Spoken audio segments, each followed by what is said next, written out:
दीपो भव, अपना प्रकाश स्वयं बने। जरा सोचिए, सदियों पहले कही गई ये बात आज के समय में, खासकर एक सिविल सेवक के लिए कितनी सटीक बैठती है। इस विशेष विश्लेषण में हम एक ऐसी दार्शनिक यात्रा पर निकलने वाले हैं जो प्राचीन ज्ञान को सीधे हमारी आधुनिक प्रशासनिक नैतिकता और रोजमर्रा की जिंदगी से जोड़ती है। देखिए, बुद्ध की शिक्षाएं सिर्फ एकांत में बैठकर शांति खोजने के बारे में नहीं है, बल्कि ये एक न्यायपूर्ण, पारदर्शी और मजबूत समाज के निर्माण का ब्लूप्रिंट है। तो चलिए, इस गहरे और बेहद दिलचस्प विषय में एक साथ उतरते हैं। अब आगे बढ़ने से पहले इस एक विचार पर थोड़ा गौर करते हैं। थाय चिनाथ हान कहते हैं, करुणा एक क्रिया है।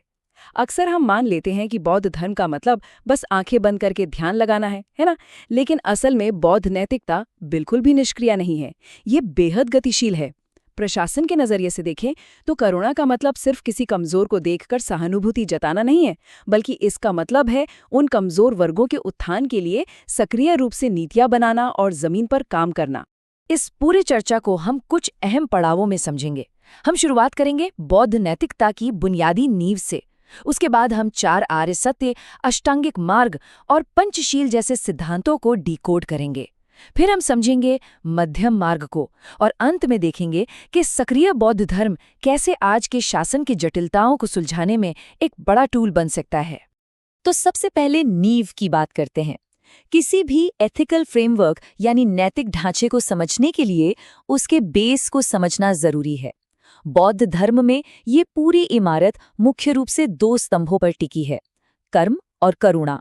जब हम कर्म शब्द सुनते हैं तो अक्सर हमारे दिमाग में किस्मत, भाग्य या किसी सुपरनैचुरल शक्ति का ख्याल आता है, लेकिन यहाँ इसका मतलब बिल्कुल अलग है।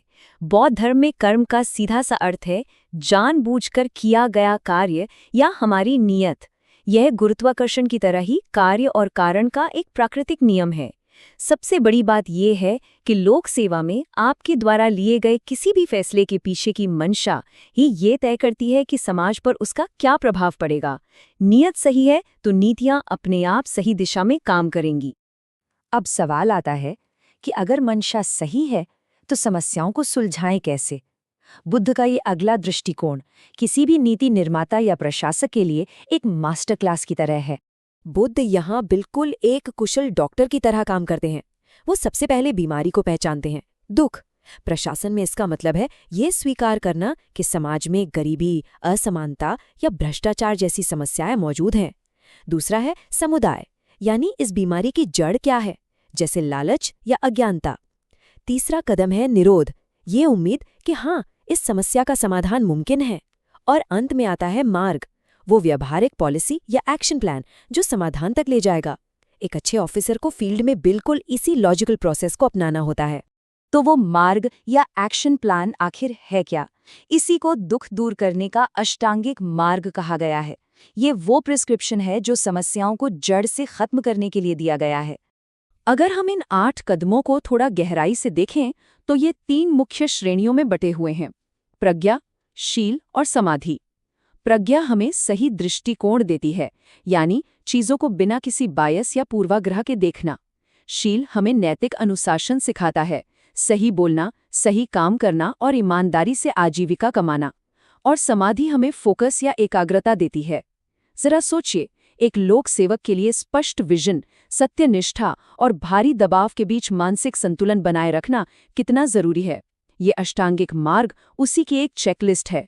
और अगर हम भिक्खु बोधि की प्रसिद्ध पुस्तक द नोबल एटफोल्ड पाथ का अध्ययन करें तो एक बात बिल्कुल स्पष्ट हो जाती है। ये मार्ग कोई हवाई फिलॉसफी नहीं है, ये एक कठोर और व्यावहारिक ट्रेनिंग है। इसे सिर्फ दिमाग में मान लेना काफी नहीं है, बल्कि इसे अपने रोजमर्रा के आचरण में ढालना पड़ता है। खैर, व्यक्तिगत ट्रेनिंग तो हो गई, लेकिन पूरे समाज में सद्भाव कैसे बना रहे, इसके लिए बुद्ध ने एक बहुत ही सीधा और बुनियादी कोड दिया है, जिसे हम पंचशील कहते हैं। अब इन 5 शील को सिर्फ किसी इंसान के निजी व्रतों की तरह मत देखिए। पब्लिक इंस्टीट्यूशंस या सरकारी संस्थानों में भरोसा और इंटेग्रिटी कायम करने के लिए ये सबसे मजबूत पिलर्स हैं। जैसे अस्तेय या चोरी न करना, ये भ्रष्टाचार के खिलाफ सबसे बड़ा नैतिक हथियार है। झूठ न बोलना व्यवस्था में पारदर्शिता लाता है। और नशे से दूर रहना ये सुनिश्चित करता है कि जब भी आप कोई अहम फैसला लें तो आपका दिमाग एकदम साफ और जागरूक हो। इस पूरे पंचशील के पीछे जो सबसे बड़ा उसूल काम कर रहा है वो है पारस्परिकता या रेसिप्रोसिटी का सिद्धांत। साधारण भाषा में कहें तो गहरी सहानुभूति। जब कोई अधिकारी नीतियां बनाता है या किसी पीड़ित की बात सुनता है तो ये सिद्धांत याद दिलाता है कि एक पल के लिए खुद को उस इंसान की जगह रख कर देखिए। बिना इस एम्पैथी के कोई भी एथिकल डिसीजन लेना लगभग नामुमकिन है। आगे बढ़ते हैं एक ऐसे सिद्धांत की तरफ जो शायद आज की पोलराइज दुनिया में सबसे ज्यादा जरूरी है, मध्यम मार्ग। प्रशासन हो या हमारी निजी जिंदगी, ये कॉन्फ्लिक्ट्स को सुलझाने की बेहतरीन रणनीति है। देखिए, इंसान अक्सर दो चरम सीमाओं की तरफ भागता है।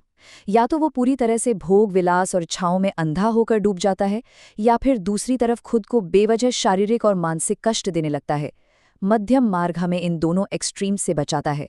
शासन और प्रशासन में इसका सीधा सा अर्थ है कि जब भी कोई विवाद या संकट सामने आए तो भावनाओं में बहे बिना एक संतुलित, निष्पक्ष और व्यवहारिक रास्ता चुनना चाहिए। यही बैलेंस एक मजबूत नीति की असली पहचान है। अब तक हमने दर्शन और इतिहास की बात की, लेकिन यहाँ एक बहुत ही स्वाभाविक सवाल उठता है। आज की इतनी जटिल दुनिया में जहाँ इतना तनाव और नए तरह के प्रशासनिक क्राइसिस हैं, वहाँ हजारों साल पुरानी ये सिद्धांत असल में कैसे काम आएंगे? इसी सवाल का जवाब हमें सक्रिय बौद्ध धर्म यानी एंगेज्ड बुद्धिज्म में मिलता है। ये वो अप्रोच है जहाँ आपके भीतर की शांति सिर्फ आपके अंदर नहीं रहती, बल्कि वो समाज के लिए एक्शन और स्ट्रक्चरल न्याय में बदल जाती है। मॉडर्न गवर्नेंस में इसका सीधा मतलब है माइंडफुल लीडरशिप, यानी जब बाहर बहुत शोर और प्रेशर हो तब भी एक ऑफिसर भीतर से शांत रहकर सही फैसले ले पाए। इसके अलावा ये हमें इंटरबीइंग का कॉन्सेप्ट सिखाता है कि हम सब और हमारी प्रकृति एक दूसरे से गहरे जुड़े हुए हैं। इसलिए हमारे एक्शंस सिर्फ आर्थिक विकास के लिए नहीं, बल्कि पर्यावरण और सामाजिक न्याय के लिए भी होने चाहिए। और सबसे जरूरी, समाज में जब भी तनाव हो तो उसे लाठी से नहीं, बल्कि संवाद और करुणा से सुलझाया जाना चाहिए। बुद्ध ने एक बहुत गहरी बात कही थी, नफरत से नफरत कभी खत्म नहीं होती, ये केवल प्रेम से खत्म होती है। ये अहिंसा की बहुत ही एडवांस्ड समझ है। जब आप सिस्टम में होते हैं तो कई बार सख्त कदम उठाने पड़ते हैं, अपराध को रोकना पड़ता है, लेकिन वहां भी एक्शन के पीछे नफरत या द्वेष नहीं होना चाहिए। आपको इंसान से नहीं, बल्कि उस अपराध की जड़ों जैसे अज्ञानता, गरीबी या अन्याय पर प्रहार करना होता है। तो कुल मिलाकर अंतिम लक्ष्य क्या है? लक्ष्य है दुख से मुक्ति। और सच्चाई यह है कि एक सच्चे लीडर का व्यक्तिगत नैतिक विकास जनता के कल्याण से अलग हो ही नहीं सकता। जब तक आप खुद पर अनुशासन नहीं रखेंगे और करुणा के रास्ते पर नहीं चलेंगे, तब तक समाज की पीड़ा को कम नहीं किया जा सकता। इस पूरी चर्चा को समेटते हुए बस इस एक विचार के साथ हम आपको छोड़ना चाहेंगे। अगर बौद्ध दर्शन हमें कोई सबसे बड़ी बात सिखाता है तो वो ये कि अंत में हमारे साथ सिर्फ और सिर्फ हमारे कर्म ही जाते हैं। यही हमारी इकलौती असली संपत्ति हैं।